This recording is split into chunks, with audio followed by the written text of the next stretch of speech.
dando sequência aí ao que nós começamos na semana passada. Mantenha calma e siga em frente. É o tema da exposição. No Salmo 37, farei leitura dos versos 1 a 20. Diz assim a palavra de Deus. Não te indignes por causa dos malfeitores, nem tenhas inveja dos que praticam a iniquidade. Pois eles, dentro em breve, definharão como a relva e murcharão como a erva verde. Confia no Senhor e faz o bem. Habita na terra e alimenta-te da verdade. Agrada-te do Senhor e Ele satisfará os desejos do teu coração. Entrega o teu caminho ao Senhor, confia nele e o mais Ele fará. Fará sobressair a tua justiça como a luz e o teu direito como o sol ao meio-dia. Descansa no Senhor e espera nele. Não te irrites por causa do homem que prospera em seu caminho, por causa do que leva a cabo os seus maus desígnios. Deixa a ira, abandona o furor. Não te impacientes, certamente isso acabará mal. Porque os malfeitores serão exterminados, mas os que esperam no Senhor possuirão a terra. Mais um pouco de tempo, já não existirá o ímpio. Procurarás o seu lugar e não o acharás. Mas os mansos herdarão a terra e se deleitarão na abundância de paz. Trama o ímpio contra o justo e contra eles ringe os dentes. Ri-se-á dele o Senhor, pois vê, está se aproximando o seu dia. Os ímpios arrancam da espada e distendem o arco para bater o pobre e o necessitado, para matar os que trilham reto caminho. A sua espada, porém, lhes traspassará o próprio coração, e os seus arcos serão espedaçados. Mais vale o pouco do justo que a abundância de muitos ímpios. Pois os braços dos ímpios serão quebrados, mas os justos o Senhor sustém. O Senhor conhece os dias dos íntegros, a herança deles permanecerá para sempre. Não serão envergonhados nos dias do mal, e nos dias da fome se fartarão. Os ímpios, no entanto, perecerão, e os inimigos do Senhor serão como o viço das pastagens. Serão aniquilados e se desfarão em fumaça. Que o Senhor nos abençoe. Por que os justos sofrem enquanto os ímpios prosperam? Esse é o dilema que o Salmo 37 apresenta e com muita propriedade apresenta bem uma resposta.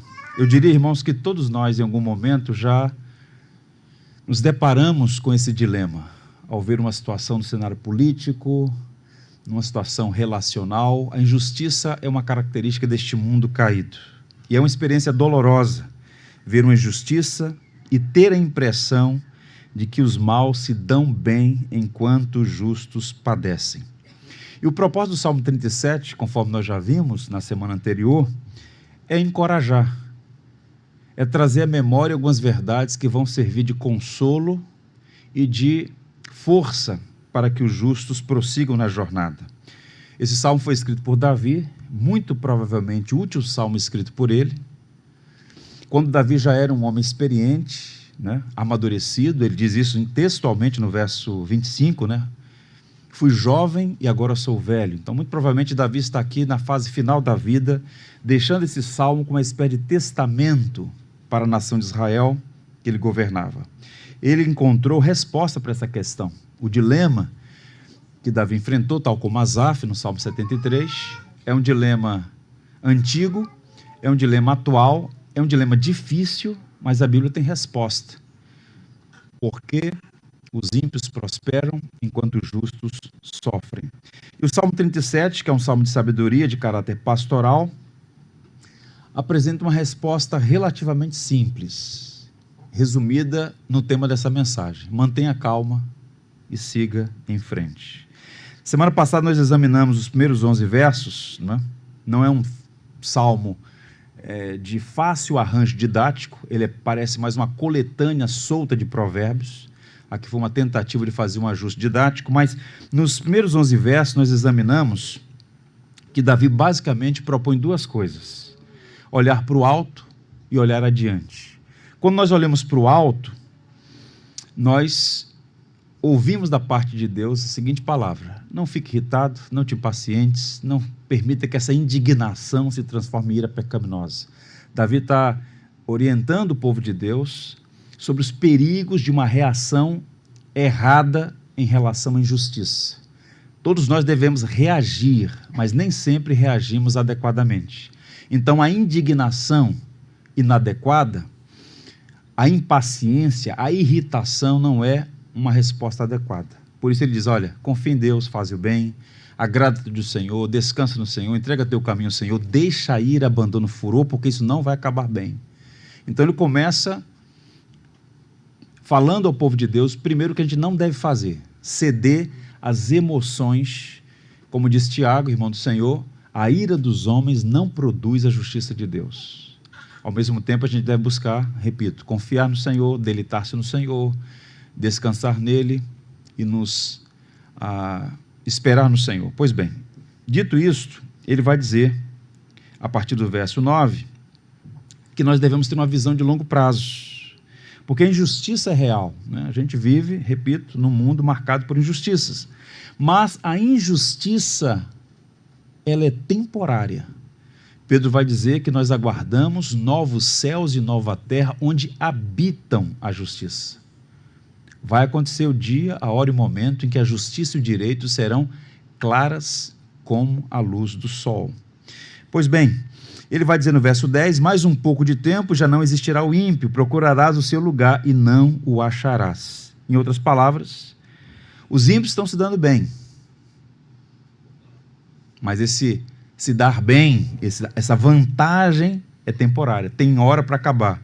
O dia do acerto de contas está perto. A partir do verso 12, Davi vai dar um passo à frente.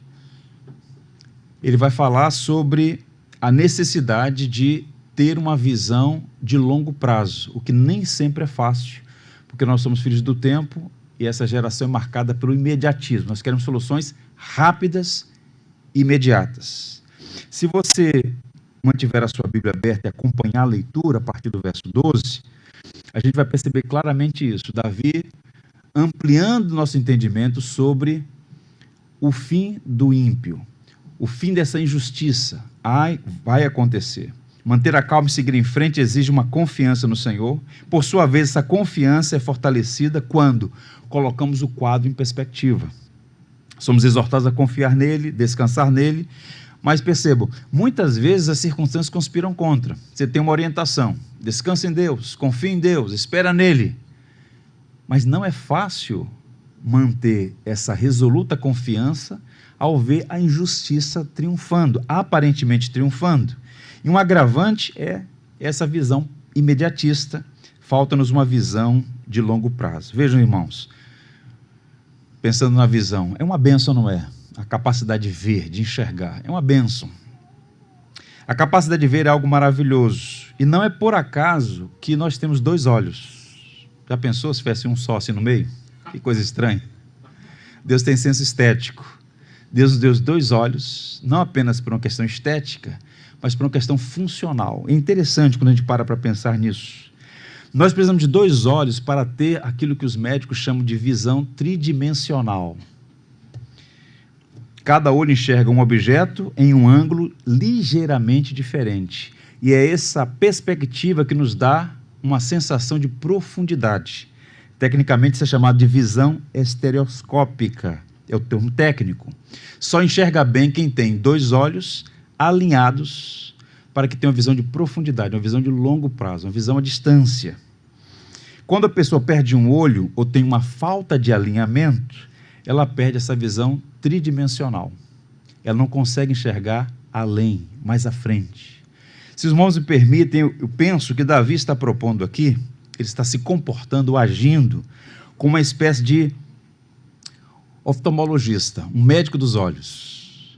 Ele é capaz de corrigir a nossa deficiência visual e mostrar para os salvos, para os discípulos de Jesus, para os servos de Deus, tem uma visão tridimensional, tem uma visão mais profunda, você precisa enxergar mais amplamente, alinhar a sua visão. E a partir disso, a gente vai compreender uma coisa muito interessante aqui, uma resposta: o mal não triunfará, o Senhor vai frustrar os desígnios dos ímpios. Só que isso é uma visão de médio e longo prazo.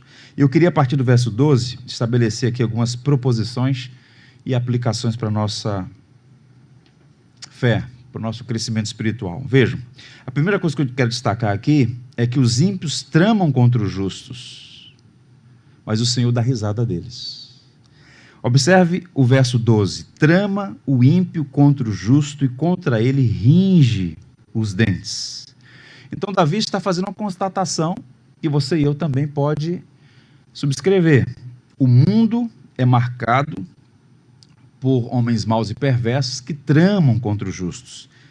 E nós somos, em alguma medida, vulneráveis a esses ataques. Os perversos tramam contra os justos, e ele vai usar uma linguagem aqui, uma linguagem do campo. Eles tramam como animais ferozes em busca de uma presa. São como caçadores espreitando uma presa. Eles têm esquema, têm ciladas, têm estratégias contra as pessoas de fé e integridade. Davi, portanto, faz aqui uma referência ao ódio dos ímpios contra o povo da aliança. Um parêntese que é sempre bom trazer à memória. Justos, nos Salmos, na Antiga Aliança, no Antigo Testamento, não é referência a pessoas perfeitas. Justos é uma alusão ao povo da aliança, ao povo de Deus. Somos todos pecadores, filhos de Adão. Então, quando a Bíblia fala de justos, não está falando de pessoas perfeitas e imaculadas. Estão falando de pessoas que foram separadas por Deus e fazem parte do povo da aliança. O ímpio, aqueles que vivem como se Deus existisse e fazem tudo o que está ao seu alcance para atrapalhar, para perturbar, para prejudicar os justos, o povo de Deus. Então não é simplesmente uma antipatia que o ímpio tem para com os justos. De acordo com Davi, nós estamos falando aqui de uma deliberada e ativa hostilidade. Ranger os dentes, por exemplo, ninguém anda por aí rangendo os dentes. Essa é uma expressão que denota raiva. Existe malícia e animosidade contra os justos. Isso é sempre assim, o tempo inteiro? Sempre ao máximo? Não. Você lê, por exemplo, no livro de Atos, capítulo 2, ontem mesmo eu fiz a leitura do capítulo 2 de Atos, e a gente encontra ali que a igreja crescia em número e desfrutava da simpatia do povo. Uma igreja viva, saudável, cheia do Espírito Santo. As pessoas, a sociedade civil, por assim dizer, percebeu a graça de Deus no meio da igreja. E havia ali uma simpatia. No entanto, há momentos na história da igreja em que as coisas invertem. Na verdade, por melhor que seja uma comunidade cristã, por melhores padrões que o cristão estabeleça, existe uma animosidade, uma hostilidade. A gente jamais deve esquecer, por exemplo, das palavras de Jesus, nosso Senhor, que nunca erra. Se o mundo vos odeia, sabei que primeiro do que a vós outros, me odiou a mim. Se vós fosseis do mundo, o mundo amaria o que era seu. Como, todavia, não sois do mundo, pelo contrário, dele vos escolhi, por isso o mundo vos odeia. Então, Jesus fala com muita clareza que existe, sim, um antagonismo, uma hostilidade, uma indisposição inerente ao sistema, que a Bíblia chama de mundo, em relação ao povo da aliança, a igreja. Isso não impede de, em algum momento, uma comunidade cristã desfrutar do apreço de um bairro, de uma cidade. Há muitos exemplos na história, mas o padrão geral é indisposição, porque as naturezas são distintas e antagônicas. Vejam, por exemplo, os irmãos, para dar uma ilustração em relação a isso. A primeira novela da Rede Globo foi transmitida em 1965. Desde então, o número de novelas e a excelência técnica, a capacidade de fazer com excelência a dramaturgia, cresceram exponencialmente. E ao longo de todos esses anos, as novelas abordaram os mais variados assuntos. Na verdade, as novelas são, no Brasil, funcionam como o maior sistema de catequese da história da República do Brasil. Nada catequizou tanto a mentalidade do brasileiro como as novelas. Agora eu desafio você a encontrar uma única novela que apresente uma visão honesta e positiva do cristianismo, especialmente no que tange a tradição evangélica. Nada, absolutamente nada. O que a gente encontra, via de regra, preconceito, hostilidade, difamação, caricaturas e intolerância. Existe desprezo e ódio que pode ser velado ou aberto, mas existe. Detalhe, numa cultura que supostamente ergue todo dia a bandeira da tolerância. D.A. Carson escreveu um livro sobre isso, A Intolerância dos Tolerantes. Então vejam, a perseguição contra a igreja é uma realidade, aqui e em todas as partes do mundo. Especialmente nesse momento da história em que o Ocidente, há décadas, vai sendo dinamitado por dentro. A civilização ocidental está debaixo de uma revolução cultural, na visão de muitos, irrecuperável, né? Então, o grau, a intensidade, a duração podem variar, mas o mundo é hostil ao povo de Deus. A bandeira da tolerância cobre tudo e a todos, menos o cristão. Um teólogo inglês, católico, chamado Chesterton, ele muito sarcástico, nos seus textos, ele diz: para bater no cristianismo, qualquer pau serve. Então, existe uma indisposição em relação ao povo de Deus. Agora vejam, o que acontece no verso 13? Aqui nós temos uma mudança substancial, uma mudança surpreendente. O salmista afirma que o Senhor dá risada deles. Deus não se esconde dos rebeldes. Deus não faz conta para saber se vai vencer essa batalha. Deus simplesmente dá risada. E há uma diferença entre você dar risada de alguém e você sorrir para alguém. Para o povo da aliança, o Senhor sorri. Para os ímpios, Deus dá risada. Que diferença, hein? Verso 13: ri-se-á dele o Senhor, pois vê estar se aproximando o seu dia. Vejam, sejamos sinceros. A ideia de Deus dando risada soa muito estranho. A gente sempre pensa nas caricaturas, né? No Deus sempre sisudo, sem senso de humor. Deus dá risada do ímpio. Deus rindo dos ímpios não é algo que passa pela nossa cabeça, pois nós associamos o quê? Riso a algo inadequado e até mesmo atitude leviana. Você está rindo de uma coisa séria.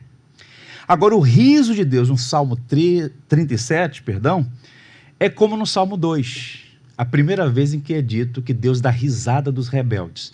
No Salmo 2 nós temos nações se rebelando contra Deus e Deus dando risada dos rebeldes. O Senhor dá risada porque sabe que, embora o ímpio tente driblar a verdade, o direito e a justiça, eles serão pegos na sua insensatez. Na sua loucura, o ímpio acredita que pode ser vitorioso em sua rebelião contra Deus e contra o seu povo. Deus ri deles, desdém deles, pois se tornam ridículos e risíveis. É ridículo isso. Não vai dar em nada isso. O motivo é porque o Senhor sabe o destino deles. Eles serão alcançados pela lei, julgados pelo Senhor, o fim deles está perto. Então, em linhas gerais, esse texto está falando sobre o Deus que ri da arrogância dos perversos, pois sabe que eles não ficarão impunes. Por isso é que nós precisamos ter uma visão de longo prazo. Porque desse lado da existência, a gente vê os maiores absurdos. Tiranos, tendo uma vida relativamente boa, driblando a lei, driblando a justiça, perseguindo deliberadamente o povo de Deus. Só o Senhor sabe o que acontece às ocultas entre esses escarnecedores. Mas o Senhor ri deles, porque o fim está perto. O fim está perto em que sentido? Porque perto da eternidade, 10 anos, 20 anos, 30, 50, 80, 100 anos não é nada. O Senhor ri, o teu fim está perto. O que o homem planta, ele vai colher. Então, se Deus é digno de nossa confiança, deveríamos aquietar o coração ou não? Sim, porque por vezes a providência, misteriosa providência, pune o ímpio, dando a ele folga para trabalhar. Uma das expressões mais terríveis da Bíblia está em Romanos, por 3 vezes aparece lá, e o Senhor os entregou. Uma maneira de Deus punir o ímpio é deixar ele livre para agir. O Senhor é sábio e sabe o momento de intervir, de parar, soltar as rédeas. O Senhor é quem governa a história. Há uma peça muito interessante chamada O Procurador da Judéia, de um satirista francês chamado Anatole France. Um livro bem interessante.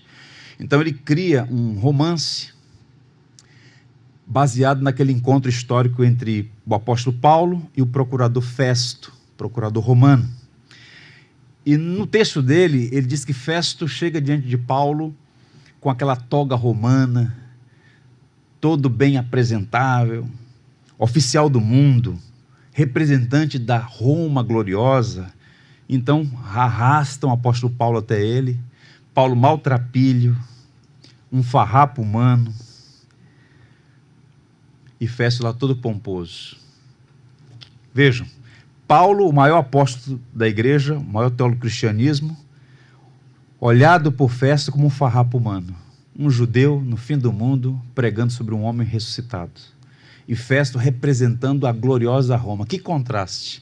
E o Anatole France diz assim: Festo, bem vestido, em sua pompa de representante do glorioso Império Romano, tem diante de si o maltrapilho, o João Ninguém Paulo. Qualquer pessoa que olhasse a cena naquele momento veria o contraste. Quem era o insignificante Paulo diante do poderoso Festo, representante da gloriosa Roma? Que era a inexpressiva seita de Paulo diante do poderoso Império Romano? Mas o futuro era de Paulo e da inexpressiva seita dos galileus. O Império Romano estava com seus dias contados. Que imprevisível! Os sinais não indicavam nada disto. Havia um elemento divino na história que não foi contado na época. Por isso é que Hegel afirma que a história é a autobiografia de Deus. Ele reina sobre tudo e sobre todos. E qual a ironia? No futuro, as pessoas dariam aos seus filhos o nome de Paulo e aos seus cachorros o nome de Nero. É assim que Deus opera. Ele é Senhor da história. Quando você olha a vida na perspectiva correta, com essa visão tridimensional, os olhos alinhados para a eternidade, você mantém a calma e segue em frente. Haverá um dia, uma hora e um momento em que a justiça e o direito habitarão na terra, porque o Senhor prometeu fazer isso. Segundo princípio que a gente precisa destacar aqui, uma segunda proposição: o ímpio levanta armas contra os justos, mas eles cairão em suas próprias ciladas. Os versos subsequentes, 14 e 15. Os ímpios arrancam da espada e distendem um arco para bater o pobre e necessitado, para matar os que trilham o reto caminho. A sua espada, porém, lhes traspassará o próprio coração e os seus arcos serão despedaçados. Então, o verso 14 usa uma linguagem militar, muitas imagens aqui, para simbolizar o poder de destruição do ímpio em relação ao justo. É um ataque perverso. Paulo está pintando aqui um quadro para mostrar esse espírito belicoso. E o desejo deles é abater o pobre necessitado. Duas expressões também usadas como sinônimas para o justo, pobre necessitado, da perspectiva dos homens. E o objetivo, observe aí no verso 14, matar os que trilham o reto caminho. Que coisa estranha.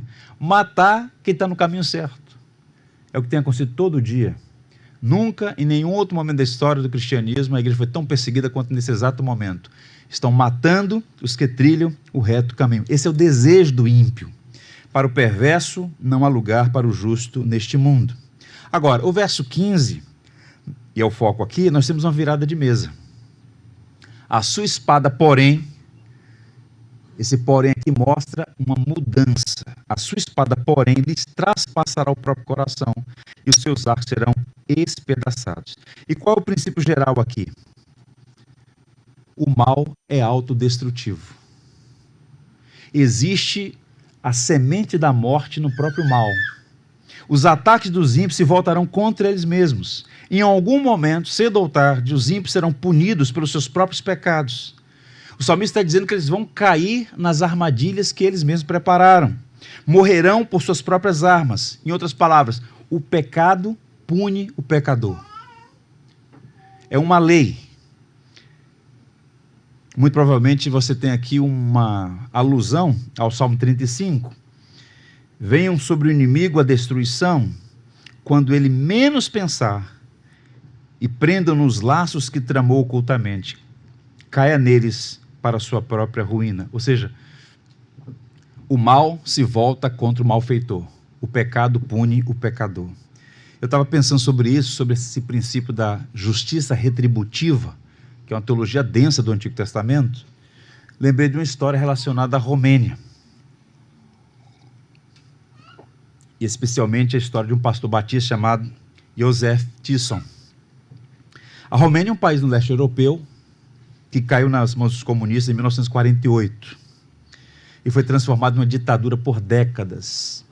A partir da década de 60, ficou nas mãos do Nicolau Ceausescu. E foram décadas de cerceamento de liberdades, privação de direitos. E o país enfrentou duas grandes crises econômicas, se tornou um dos países mais pobres da Europa. Ainda hoje é um país muito pobre comparado à Europa Ocidental. E é muito comum nesses regimes totalitários uma perseguição implacável contra a igreja. E foi assim ali. Vários pastores foram presos, exilados e assassinados. Tem vários bons livros sobre isso. O Richard Rembrandt é um dos mais conhecidos, torturado por amor a Cristo, 14 anos numa prisão. E o Joseph Tisson, não tão conhecido, mas ele fez um trabalho extraordinário também. E ele tentaram cerceá-lo no seu ministério. Ele não trabalhava na capital, Bucareste, mas no interior. E ele se manteve firme, anos pregando o evangelho, fazendo um trabalho extraordinário. Ele foi preso, depois de um longo período de prisão, conseguiu sua liberdade e foi exilado nos Estados Unidos, onde escreveu um livro fantástico, quiçá Deus nos dê a graça de publicar em português. Sofrimento, martírio e recompensas no céu. Ele fala sobre esse alinhamento dos olhos, este olhar para a eternidade. Tantos cristãos na Romênia, presos, torturados, confiscados bens, homens que viram suas famílias sendo dizimadas na sua própria frente, injustiça. Onde está Deus? Por que prosperam os ímpios e os justos sofrem? Mas ele falou do alinhamento dos olhos, a visão tridimensional, olhar para frente, para a eternidade. No verão de 77, a polícia secreta foi à sua casa e o ameaçou de morte. No seu livro ele diz assim: quando o policial ameaçou matar-me, eu sorri para ele e disse assim: Senhor, você não entende que quando me mata, você está me levando para a glória? Você não pode me ameaçar com glória. Quanto mais sofrimento, mais problemas, maior será a glória. Senhor, sua arma é matar, a minha arma é morrer. O máximo que a morte pode fazer é me colocar nos braços do meu Senhor. Se manteve firme, um homem notável. Ele ficou preso, como eu disse aos irmãos, alguns anos, depois foi exilado e exerceu um ministério notável nos Estados Unidos. Agora veja qual é a ironia, nem sempre isso acontece, nem sempre. Nós temos aqui não um princípio absoluto, mas um princípio geral. Às vezes os perversos triunfam até o último dia da sua vida. E o juízo só vai vir do outro lado da existência, depois dos portões da eternidade. Mas muitas vezes o Senhor faz juízo aqui e agora. E a ironia é que o ditador Nicolau Ceausescu foi morto nas mãos da população. Houve várias tentativas de derrubar aquele tirano, e ele então convoca um movimento, né, as ruas, para mostrar sua popularidade, e as pessoas foram para a rua, mas foram para derrubá-lo. E aconteceu isso no dia 21 de dezembro de 1989. Ele correu para o prédio, para a sede do Partido Comunista em Bucareste, a população ficou na porta e exigiu a sua rendição, e ele foi assassinado pela população dia 25 de dezembro de 1989. Que ironia! No dia em que é celebrado o nascimento de Jesus, o Herodes moderno morreu. E a igreja viu aquele tirano pagar nesta vida pelos crimes que ele cometeu contra o Estado e contra a igreja de Jesus naquele país. O que eu estou a dizer é o seguinte: um império pode crescer e durar um longo tempo por sua força brutal, mas se é corrupto, a corrupção o enfraquecerá de dentro para fora e vai cair. A história do mundo é o juízo do mundo. Aconteceu na Babilônia, quando os medo-persas destruíram a grande Babilônia, cumprindo a profecia de Isaías.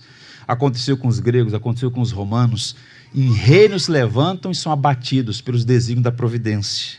Então, trazendo isso para o campo particular, pessoas podem trair, enganar, oprimir, intimidar os outros por um tempo, mas o caráter delas será exposto. E o mal que elas intentaram voltar-se-á contra elas mesmas. Repito, a queda da Babilônia é um exemplo. Leia o livro de Esther.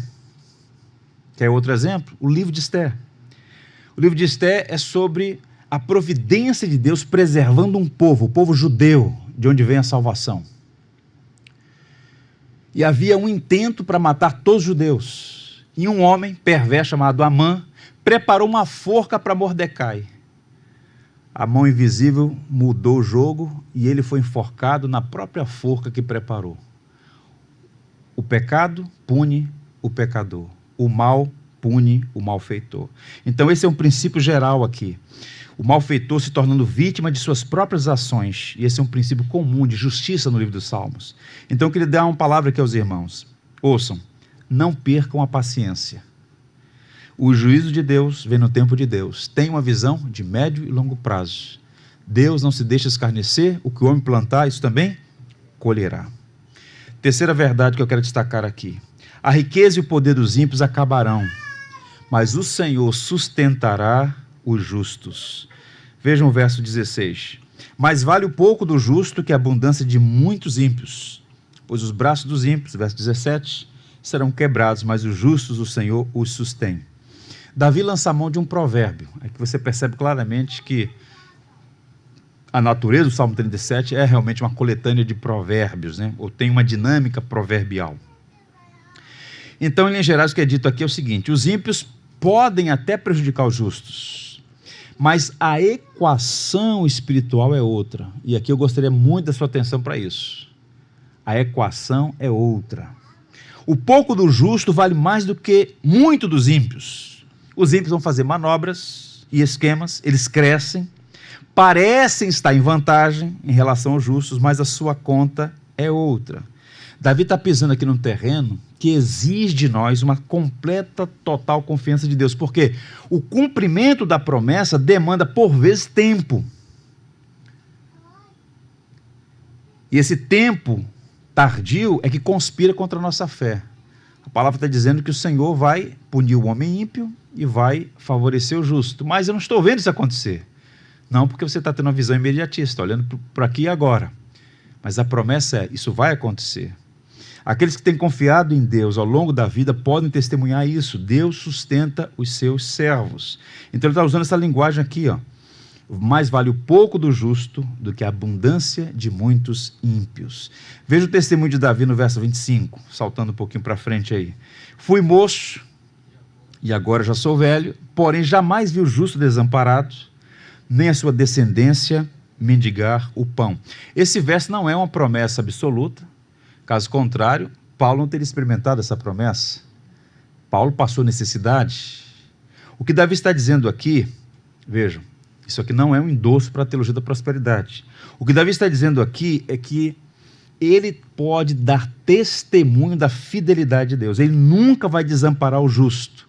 E a sua graça será suficiente em toda circunstância.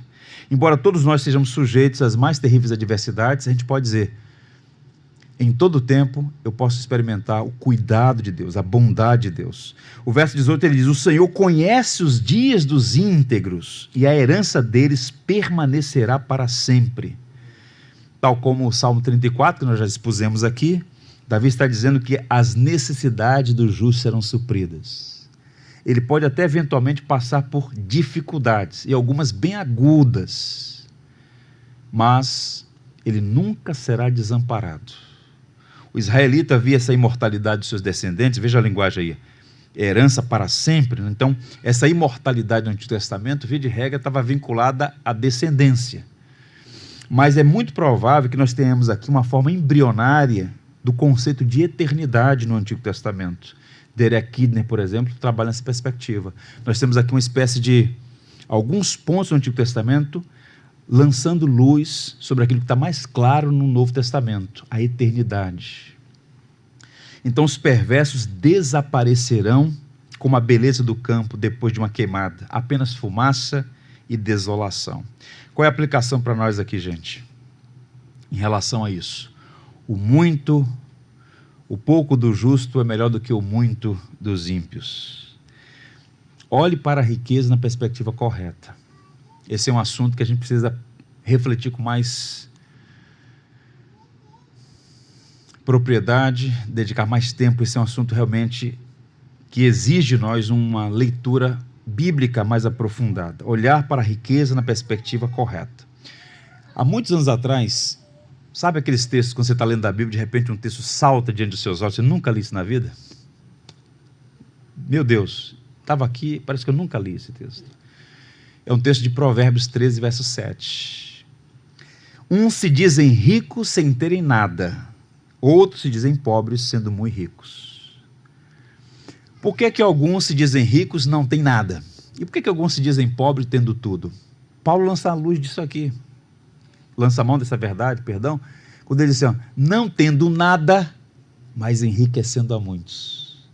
Porque quando você tem uma visão da riqueza na perspectiva mundana, temporal, aí você, na verdade, é o mais pobre e miserável dos homens. Deus não é contra a riqueza. Abraão, o pai da fé, era um homem muito rico. Jó era um homem muito rico. Nós temos vários personagens do Antigo Testamento que eram homens ricos. O homem que preparou o sepultamento digno nas tradições judaicas para Jesus foi José de Arimateia, não foi o sindicato dos carpinteiros, mas foi um homem rico chamado José de Arimateia. Então vejam, Deus não é contra a riqueza. O problema é quando nós olhamos para a realidade a partir de uma visão obtusa. Uns se dizem ricos sem terem nada, outros se dizem pobres sendo muito ricos. Ter muito ou pouco não é questão. É Deus quem dá. Isso não exime a responsabilidade do indivíduo, mas riquezas e glórias vêm de ti, diz o texto bíblico. E Deus dá a justos e a injustos. Agora, como é que você avalia se está no caminho certo? Vou lançar a mão de um espanhol, Miguel de Cervantes. A riqueza não se mede pelos bens que se possui, mas pelo bem que se faz. Por vezes, a melhor coisa que Deus pode dar a uma pessoa é a pobreza. Porque a pobreza vai mantê-la com os pés no chão e com o coração no alto. Se as tuas riquezas aumentarem, não ponham nelas o teu coração, diz a Bíblia. Então a questão toda aqui, na perspectiva de Davi, que era um homem rico. Era um rei no palácio escrevendo esse salmo. A questão não é ter muito ou ter pouco. O ponto é, onde está o coração? Por vezes, desse lado da existência, o ímpio, o profano, o zombador, vai viver uma vida nababesca. E o pobre passando por dificuldade, o crente passando por dificuldade. Mas o tesouro maior, traça não pode corromper, nem ladrão espreitar e roubar. É de outra natureza. Então, quer tenha muito ou tenha pouco, seu coração tem que estar no Senhor. E não se comparar com o ímpio. Esse é o grande problema. Por isso que ele vai dizer já no início do salmo, não tenhas inveja dos que prosperam. E muitas vezes o crente é pego tendo inveja. Ele vai no shopping, olha aquela realidade e diz, caramba, está lá o ímpio vivendo, tendo tudo o que quer. Eu sou piedoso, servo de Deus, estou limitado por circunstâncias. Essa inveja, ela é a tristeza pelo bem do outro e essa distorção de tentar satisfazer o coração com coisas quando você tem a fonte de todo bem. Paulo disse claramente na carta aos Filipenses, eu aprendi o segredo do contentamento. Eu aprendi a receber um aplauso e a também ser humilhado. Eu aprendi a ter abundância, já senti numa mesa próspera, mas passar necessidade. Mas em todas essas coisas sou mais do que vencedor, por meio daquele que me fortalece. Então o evangelho é que vai fazer diferença. Não são os dígitos necessariamente, mas o evangelho trazendo contentamento. E isso é o nosso tesouro. Quarta proposição. Os justos sobreviverão nos dias de privação, mas os ímpios perecerão.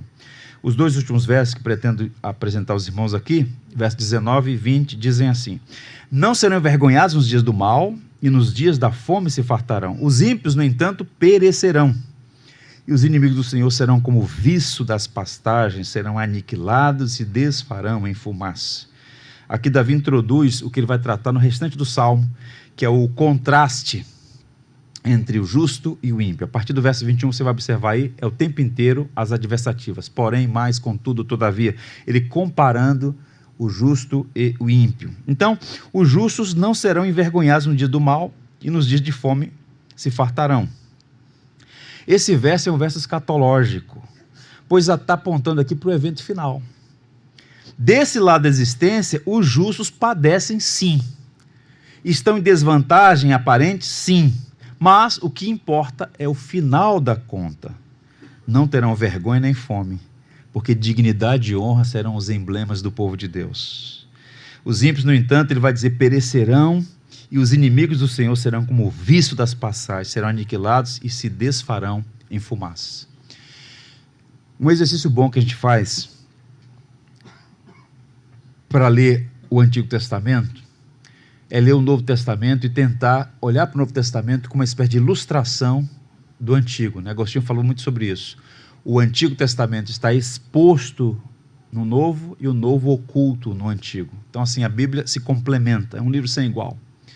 E é uma parábola contada por Jesus, que só aparece no Evangelho segundo Lucas, que ela é didática, porque vai mostrar para a gente essa conta dos dois lados da existência, nos dois mundos. Palavra de Jesus. Nós conhecemos como o rico e o mendigo. Lucas 16, eu quero ler a parábola inteira para vocês, para nossa edificação. Ora, havia certo homem rico que se vestia de púrpura e de linho finíssimo, e que todos os dias se regalava esplendidamente. Portanto, era alguém que estava na capa das revistas, final de semana, pegava o barco dele, não é? Vivia uma vida assim, de ostentação no Instagram. Do outro lado havia certo mendigo, chamado Lázaro, coberto de chagas, que jazia à porta daquele, e desejava alimentar-se das migalhas que caíam na mesa do rico, e até os cães vinham lamber-lhe as úlceras. Veja o que Jesus está apresentando aqui. Dois mundos diametralmente opostos. Um homem vivendo nababescamente e o outro pobre, doente, com os cães lambendo a pele. Repugnante. É o quadro que Jesus apresenta. Aconteceu morrer o mendigo e ser levado pelos anjos para o seio de Abraão. Morreu também o rico e foi sepultado. Ou seja, a morte chega para todo mundo. Vai chegar. No inferno, estando em tormento, levantou os olhos e viu ao longe Abraão e a Lázaro no seu seio. Então, clamando, diz: Pai Abraão, tem misericórdia de mim, e manda a Lázaro que molhe em água a ponta do dedo e me refresque a língua, porque estou atormentado nesta chama. Disse, porém, Abraão: Filho, lembra-te de que recebeste os teus bens em tua vida, e a Lázaro igualmente os males. Agora, porém, aqui ele será consolado, tu em tormentos. E além de tudo, está posto um grande abismo entre nós e vós, de sorte que os que querem passar daqui para vós outros não podem, nem os de lá passar para nós. Então replicou: Pai, eu te imploro que eu mandes a minha casa paterna, porque tenho 5 irmãos, para que lhes dê testemunho, a fim de que não virem também para este lugar de tormento. Respondeu Abraão: Eles têm Moisés e os profetas, ouçam-nos. Mas ele insistiu: Não, pai Abraão, se alguém dentre os mortos for ter com eles, arrepender-se-ão. Abraão, porém, lhes respondeu: Se não ouvem a Moisés e aos profetas, tampouco se deixarão persuadir, ainda que ressuscite alguém dentre os mortos. Esta passagem, ela é muito clara e didática para mostrar: o acerto de contas nem sempre é desse lado da história. Lázaro e o homem rico, contada essa história por Jesus, lança luz sobre isso, muita luz sobre isso. Que texto rico, tanta preciosidade aqui. O que é que a gente aprende? A condição de um homem neste mundo não é uma prova do seu estado diante de Deus. Vou repetir, a condição de um homem neste mundo não é uma prova de seu estado diante de Deus. Quem olhava o quadro, qualquer pessoa que olhasse aquele cenário, um homem rico, próspero, vivendo esplendidamente, abençoado. O outro, à porta, doente, e os cães em volta lambendo o corpo. Um miserável, um amaldiçoado. Só que quando cruzaram os portões da eternidade, 2 realidades distintas, um em tormento, um em glória. O que Jesus está ensinando, irmãos, é que a gente não deve se precipitar, porque o juízo de Deus vem no tempo de Deus. Todas as injustiças serão corrigidas quando passarmos pelos portões da eternidade. E a única esperança para o homem é o Evangelho. Não é o seu nome, nem o seu sobrenome, não são seus currículos, não são as oportunidades que a providência lhe deu, não são a sua graduação, as suas habilidades. A única esperança é Jesus Cristo. E se em vida Ele te favorecer em alguma circunstância, que você nunca perca de vista, que é um propósito maior, e que não há carro de mudança no cemitério. Como Jó disse, nós vamos partir daqui com apenas uma coisa. Eu espero que esteja presente: a justiça de Cristo sobre nós. Portanto, o mundo das celebridades, do glamour e da riqueza são como a erva do campo. Beleza desaparece, popularidade diminui, riqueza acaba, influência passa de uma mão para a outra, mas aqueles que fazem a vontade de Deus suportam as provações na vida de olho na eternidade. Quer um exemplo maior disso? Caminhando para o final, nossa referência suprema é Cristo. Leia Filipenses, o hino cristológico, os dois estados, estado de humilhação e estado de glória. O Rei da glória não se apega às prerrogativas divinas, vem este mundo, se torna humano como nós, se humilha até a morte de cruz, mas Deus o exalta. É uma história extraordinária. Agora veja o que o autor de Hebreus vai dizer. Olhando firmemente para o autor e consumador da fé, Jesus, o qual, em troca da alegria que lhe estava proposta, suportou a cruz, não fazendo caso da vergonha, e está sentado à destra do trono de Deus. Em outras palavras, Jesus suportou as humilhações, a cruz. Ele foi objeto de zombarias porque ele trocou isso pela alegria que lhe estava proposta. Ou seja, o sofrimento pelos quais ele passou era um caminho para uma glória maior. Então, o crente tem que ter essa perspectiva da eternidade. Não importa a dificuldade pela qual você passe. O peso de glória é muito maior, diz Paulo aos Coríntios. O problema todo é corrigir a nossa visão míope, é recuperar a nossa visão tridimensional, olhar a médio e longo prazo, olhar para a eternidade. E isso vai nos ajudar a manter a calma e seguir em frente. Eu encerro contando a vocês uma história. A história de um agricultor irreverente, vamos chamar assim.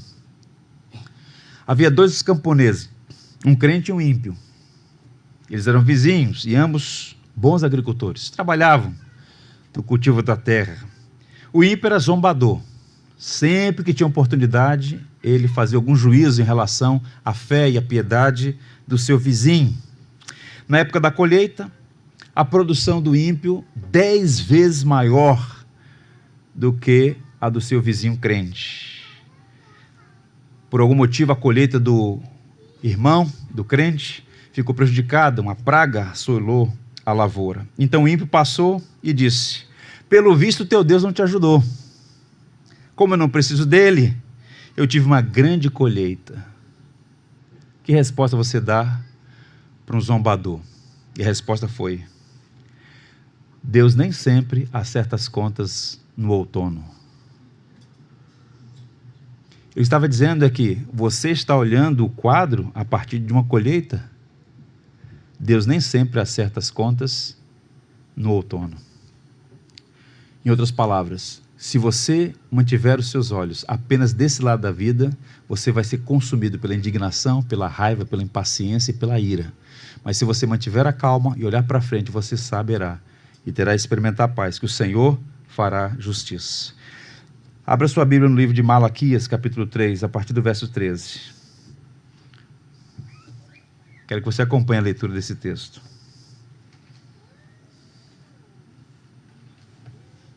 Malaquias 3, a partir do verso 13.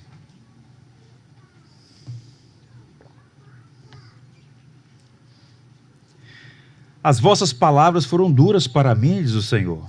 Mas vós dizeis: que temos falado contra ti, Senhor? Vós dizeis: inútil é servir a Deus. Que nos proveitou termos cuidado em guardar os nossos preceitos e andar de luto diante do Senhor dos Exércitos? Ora, pois, nós reputamos por felizes os soberbos. Também os que cometem impiedade prosperam. Sim, eles tentam ao Senhor e escapam. Então, os que temiam o Senhor falavam uns aos outros. O Senhor atentava e ouvia. Havia um memorial escrito diante dele, para os que temem ao Senhor e para os que lembram do seu nome. Eles serão para mim particular tesouro, naquele dia que preparei, diz o Senhor dos Exércitos.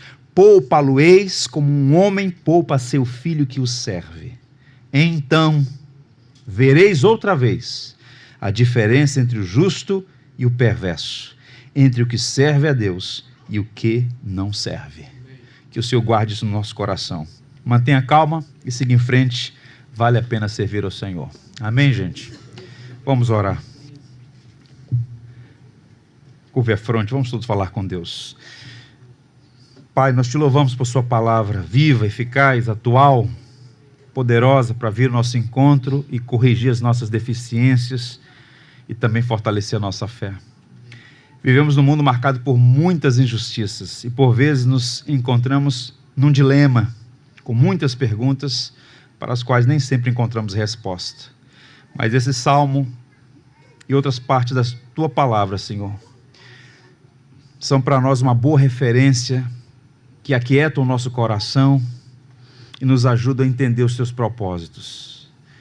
Fortalece a fé da igreja, Senhor. Não permita que ninguém aqui seja encontrado perdendo a paciência, indignado, tomado por sentimentos de raiva e ódio, mas que o Senhor tranquilize e dê paz ao coração. Que a tua graça nos habilite a viver neste mundo mau, olhando para a eternidade. Senhor, permita que essas dificuldades pelas quais passamos e que estamos todos sujeitos sirvam para moldar o nosso coração e nos tornar mais parecidos com Jesus. Corrige as deficiências da nossa visão. Ajuda-nos a manter os olhos na eternidade e a viver de modo digno do Evangelho, cumprindo a missão enquanto é dia, porque a noite vem quando ninguém mais poderá trabalhar. Ajuda, Senhor, este mundo. Tenha misericórdia e permita que a igreja cumpra a sua missão para que mais pessoas tenham seus corações transformados pelo poder do Evangelho. Obrigado, Senhor, por tua palavra que jamais volta vazia e que nesta manhã o Senhor cumpra os seus propósitos em nossa vida. Amém. Por Jesus, nossa esperança na vida e na morte. Amém. Vamos ficar em pé, vamos cantar um hino final. Tudo que tens feito, por tudo que vais fazer, por tuas promessas e tudo que és, eu quero te agradecer com todo o meu ser.